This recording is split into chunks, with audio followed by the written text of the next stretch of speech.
5 ଟଙ୍କାରେ କିଲେ ପିଆଜ କେମିତି ପାଇଲି ଆସନ୍ତୁ ଜାଣିବା। ଜୟ ଜଗନ୍ନାଥ ସାଙ୍ଗମାନେ। ସକାଳେ ଉଠିଲା ବେଳକୁ ଯୋଉ ବର୍ଷା ଜମା ଇଚ୍ଛା ହଉନଥିଲା ଆଜି ଉଠିବା ପାଇଁ। ଉଠିକି ଟିକେ ଏପଟ ସେପଟ ହେଉ ହେଉ ମୋ ଗୁଲୁଗୁଲି ଝିଅ କହିଲା, ମମି ଏ ବର୍ଷା ପାଗରେ ଚା ପକୁଡି ହୁଅନ୍ତାନି। ମୋ ଗୁଲୁଗୁଲି କହିବ ଫେରେ ଚା ପକୁଡି ହେବ ନାହିଁ।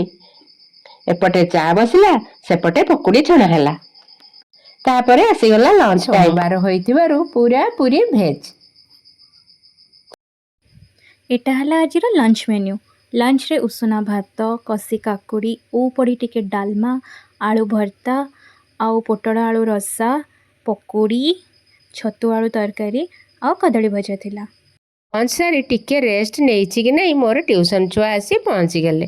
ବେଶୀ ପିଲା ନଥିଲେ ବି ଏଇ ଛୋଟ ପିଲାମାନଙ୍କ ସାଙ୍ଗରେ ମୋର ଟାଇମ୍ ପାସ୍ ହୋଇଯାଉଛି। ଜିନିଷ ନଥିବାରୁ ଝିଅକୁ କହିଲି ପାଖ ଦୋକାନରୁ କିଛି ଯାଇ ସଉଦା ନେଇ ଆସେ।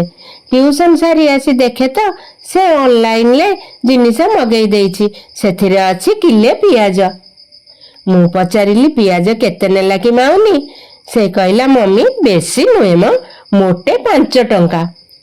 ବାବାରେ 5 ଟଙ୍କାରେ କିଲେ ପିଆଜ? ମୁଁ ତ ପୁରା ଆଶ୍ଚର୍ଯ୍ୟ ହୋଇଗଲି।